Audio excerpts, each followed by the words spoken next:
So வணக்கம் மக்களே, maximum எல்லாரும் சோலோ லெவலிங் சீசன் 1 சீசன் 2 பார்த்துருப்பீங்க. பட் சீசன் 3க்கு நீ ஒரு வருஷம் வெயிட் பண்ண வேண்டியதாக இருக்குது. அதனால பொறுத்தது போதும் பொங்கியலு அந்த மாதிரி நம்ம சோலோ லெவலிங் மாங்கால குச்சாச்சு. ஸோ என்ன மாதிரி யாருக்கெல்லாம் பொறுத்தது போதும் பொங்கியல்னு நினைக்கிறீங்களோ மறக்காமல் ஃபாலோ பண்ணிக்கோங்க. அப்புறம் நம்ம சோலோ லெவலிங் சீசன் 3க்குள்ளே போகலாம்.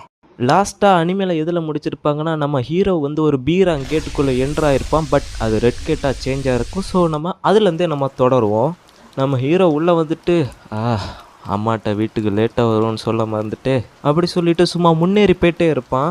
ஏகப்பட்ட மேஜிக்கல் பீஸ்ட் கொத்து கொத்தாக இருக்கும். நம்ம ஹீரோவோட ஷேடோ ஆர்மி எல்லாத்தையும் பொழந்து கட்டிகிட்டு இருப்பாங்க. நம்ம ஹீரோ முன்னேறி நடந்து போயிட்டே இருப்பான். கரெக்டாக அந்த பீஸ்ட்டுக்கெல்லாம் ஹெட்டு வந்து இப்படி தனியாக என்கிட்ட வந்து மாட்டிக்கிட்டியே.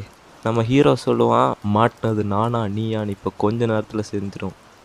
எல்லோரும் வெளியே வாங்க அப்படின்னு சொல்லும்போது சும்மா ஷேடோ ஆர்மியை வெளியே வந்து நிற்கும் பாருங்கள். சும்மா வெறித்தனமாக இருக்கும். அந்த பீஸ்ட்டுக்கு சும்மா அள்ளு விட்டுரும். எப்படி எல்லாத்தையும் காலி பண்ணேன். நம்ம ஹீரோ பெரோ இக்ரீஸ்ன்னு தான் சொல்லுவோம். சும்மா பெரோ ஒத்த கையும் இக்ரீஸ் ஒத்த காலையும் சும்மா சதக்குன்னு வெட்டி எடுப்பான் பாருங்க. அந்த பீஸ்ட் நல்லா குழஞ்சி கீழே விழும்போது நம்ம ஹீரோ ஒத்த காலை மேலே வச்சுட்டு, உனக்கு வழியே இல்லாத சாவை நான் தாரேன், நான் கேட்க கேள்விக்கு பதில் சொல்லிட்டா மட்டும் போதும்னு சொல்லும்போது நம்ம பீஸ்ட்டுக்கு, ஒரு மனுஷனுக்கு இவ்வளோ சக்தியான பீஸ்ட் பதற ஆரம்பிச்சிரும்.